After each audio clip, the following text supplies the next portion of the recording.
باپ مرنے سے پہلے کون نیکی کرتا تھا؟ اگر ہاتھ میں تلوار ہوتی نا تو وہ لڑکا امام کی طرف تھا، میرا باپ اور نیکی، میرا باپ اور اچھائی، میرا باپ اور بھلائی، میرا پاپی باپ اور خون کا کام۔ اے مولانا صاحب، کیا میرے باپ سے بھی بڑا پاپی پورے زمین میں کوئی ملا؟ کوئی نظر آیا؟ بھول گئے میرے باپ کا پاپ، ساتھ دو بھائی بھول گئے کہ جب میرے باپ نے میری ماں سے شادی کیا تو میرے نانا نے میری امی کو قرآن دیا۔ اب نہیں بولیے گا تو کبھی مت بولیے۔ میری ماں کو میرے نانا نے قرآن دیا تھا، روزانہ فجر کی نماز پڑھ کر میری ماں قرآن کی تلاوت کرتی، اور میرا باپ شراب کے نشے میں ڈوب گیا۔ جیسے ہی میری ماں کو تلاوت کرتے ہوئے دیکھتا، بالوں سے پکڑ کے گھسیٹ کے آنگن میں لے جاتا اور دانتوں سے مکوں سے مارتا اتنا کہ میری ماں ابنوا ہو جاتی۔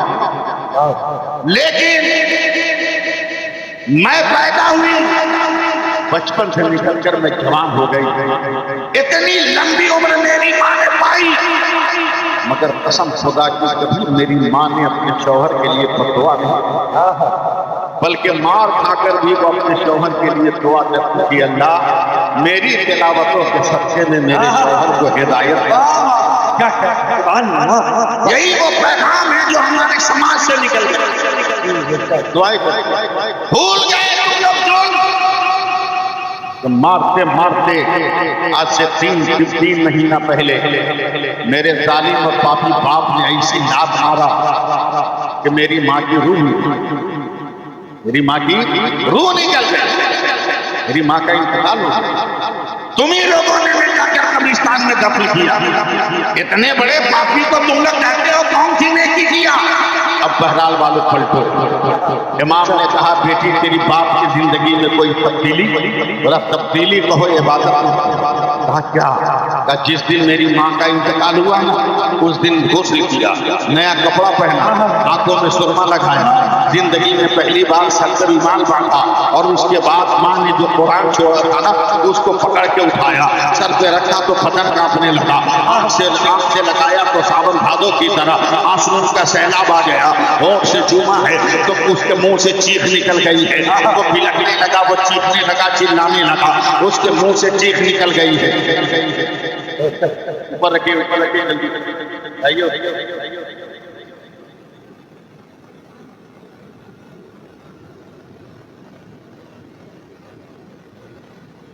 میں کرسی پہ بیٹھا ہوں، قرآن نیچے رہے، جلدی بولو سبحان اللہ، بولو سبحان اللہ۔ میرے باپ نے سر میں رومال باندھا، پہلی قرآن پکڑا، رونے لگا، جاہل ہے، گنوار ہے، انگوٹھا چھاپ ہے، کہیں ماں کے مرنے کے بعد قرآن پھاڑنا۔ امام غزالی فرماتے ہیں کہ وہ پاپی انسان قرآن لے کر بیٹھا، جزویدان سے باہر کیا، ایک دم نیٹ ورک میں رہیے، جزویدان سے باہر کیا، اور اس کے بعد اس نے قرآن کی آیت کو رکھ کر رونے لگا، چسکیاں درد میں بدل گئی، کراتے کراتے کہہ رہا ہے آنکھ بن کر، اے اللہ تو جانتا ہے میں جاہل ہوں، ان پڑھ ہوں، گنوار ہوں، انگوٹھا چھاپ ہوں، تم نے جو کہا ہے ایک حرف میں نہیں پڑھ سکتا، میں نہیں جانتا یہ کیا ہے، مگر اے اللہ اتنا تو ایمان ہے، تو نے یہ کہا یہ بھی سچ ہے، تو نے یہ کہا یہ بھی سچ ہے، تو نے یہ کہا یہ بھی سچ ہے، آپ نہیں بولو گے کب بولو گے؟ سبحان اللہ، یہ بھی سچ ہے۔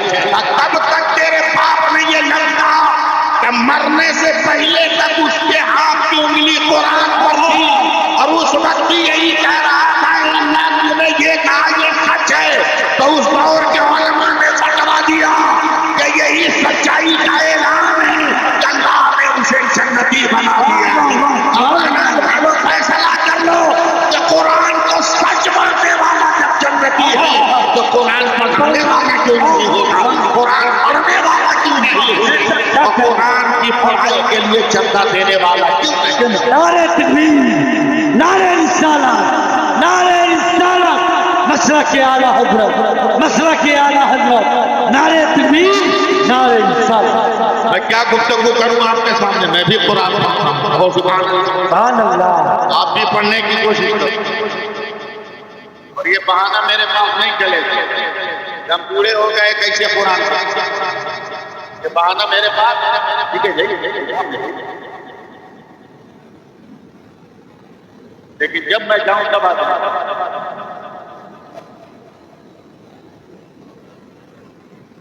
بول رہے قرآن بہانہ میرے پاس نہیں چلے. ہم بوڑھے ہو گئے, ہم پڑھنا نہیں جانتے کیسے پڑھیں؟ کون بوڑھا ہے اس دور میں جس کو دو گانا یاد کرتا؟ بغیر پڑھے لکھے تم کو گانا یاد ہو سکتا ہے, تو بغیر پڑھے لکھے قرآن کیوں نہیں یاد ہوگا؟ بولا یہ معاذ صاحب گانا تو موبائل پہ سنتے سنتے یاد آ گیا. بولا پاگل, اسی طرح قرآن سننا موبائل پر, سنتے سنتے تمہیں سورہ اخلاص یاد آ جائے, سنتے سنتے تمہیں سورہ کوثر. بولیے سبحان اللہ. بولیے علماء آ گئے تو میں ذرا سا گفتگو کرنے کی کوشش کر رہا ہوں, پر نہیں. اور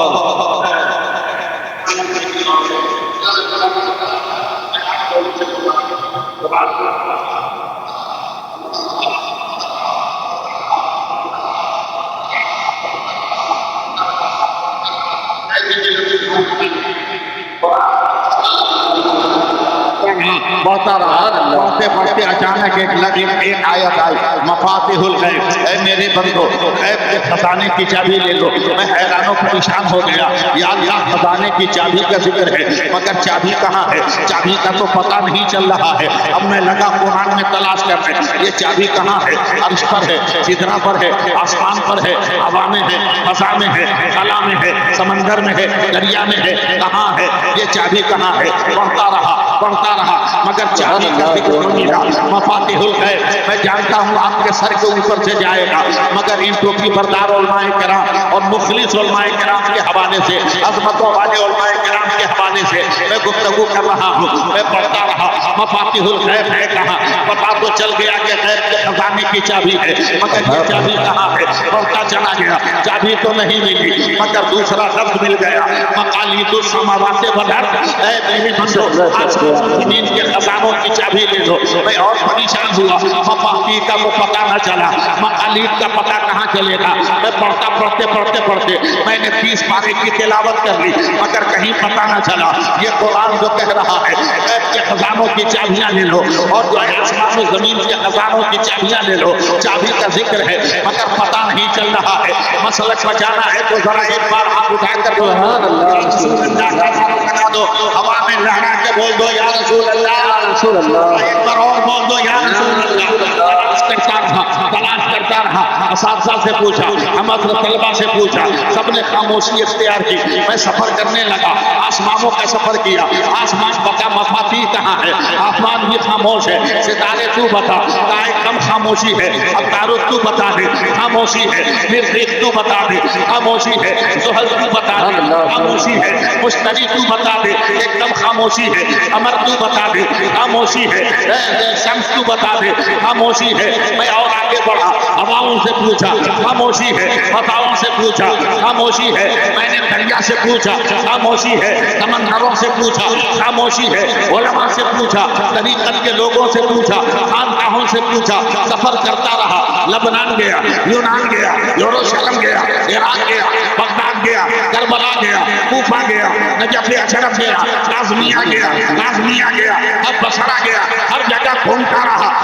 مفاتیح کا لفظ تو ہے مگر ہے کہاں کوئی بتانے کو تیار نہیں. ہندوستان آیا, اے میرے غریب نواز بتا دے, وہاں بھی خاموشی ہے. اے مخدوم کا چوچا بتا دے, وہاں بھی خاموشی ہے. اے حافظ ملت بتا دے, وہاں بھی خاموشی ہے. اے مجاہد ملت بتا دے, وہاں بھی خاموشی ہے. اے فنان تاج الشریعہ آپ بتا دے, وہاں بھی خاموشی ہے.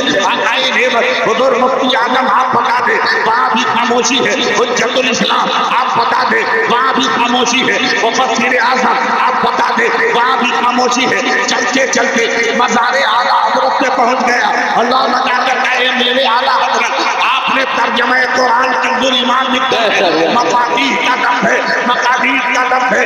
آپ بتائیے یہ چابیاں کہاں ہے؟ آواز آئی نہ, لڑکا بغل میں ڈھنڈورا شہر میں, چابی تو تو تیرے پاس ہے اور تمہیں پتہ ہی نہیں چل رہا ہے. میں نے کہا علماء کی توجہ چاہوں گا. سلطان چاہیے کہا ہے. اب بہرحال والوں سمجھ سکو تو سمجھو. میرے آقا حضرت نے کہا پہلا لفظ کیا ہے؟ ہم نے کہا مفاتی. مفاتی ہے. مفاتی کا پہلا حرف کیا ہے؟ میں نے کہا میم ہے. کہا مفاتی کا آخری حرف کیا ہے؟ میں نے کہا ہے. کہا دوسرا لفظ کیا ہے؟ میں نے کہا مقالید ہے. کہا مقالید کا پہلا حرف کیا ہے؟ ہم نے کہا میم ہے. کہا مقالید کا آخری حرف کیا ہے؟ ہم نے کہا دال ہے. تب سرکار اعلیٰ حضرت کہتے ہیں میم ہے. میم دال بن کر کیا ہوا؟ لفظ محمد بنا. کرو سے آواز سے آواز آئی. ارے نادان کون دیتا ہے؟ دینے کو منہ چاہیے. دینے والا ہے سچا ہمارا. نعرے تکبیر، نعرے تکبیر، نعرے رسالہ.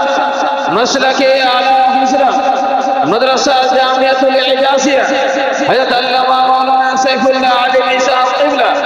نعرے تکبیر، نعرے رسالہ. اور ضرورت اس بات کی ہے ہم اپنے کردار پیٹ رہے ہیں. ہمارے نیتا لوگ ان کو بتائی تھے جنہوں نے آپ کا انتخاب کیا ہے. ایسا یاد نے آپ کا نام لیا.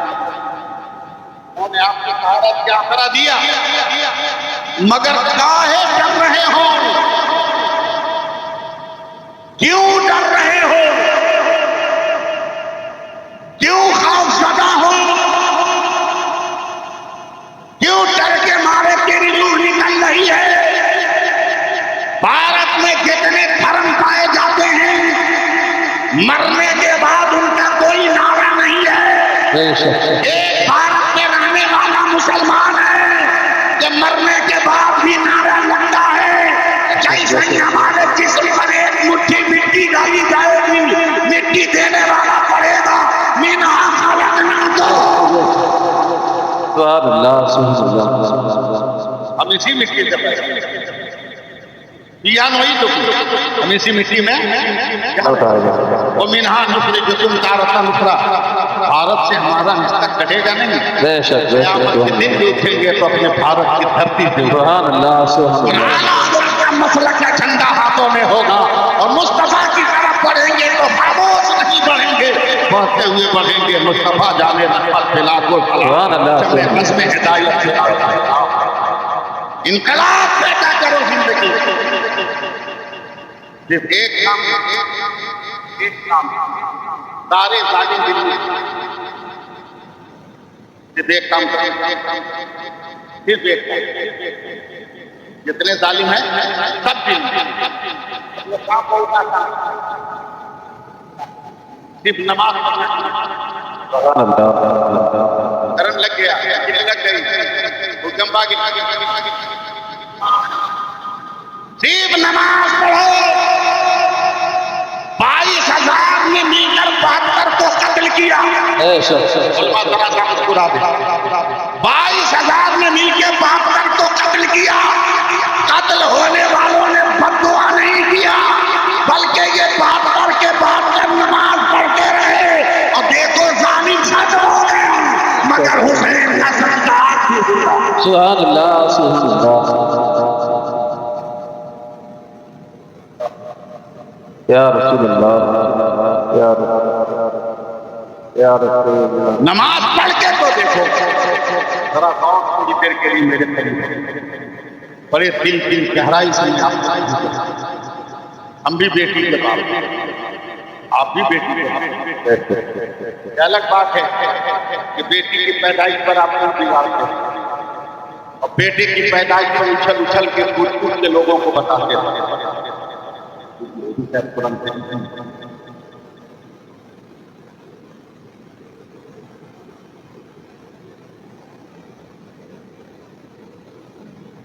سبحان اللہ، سبحان اللہ، سبحان اللہ.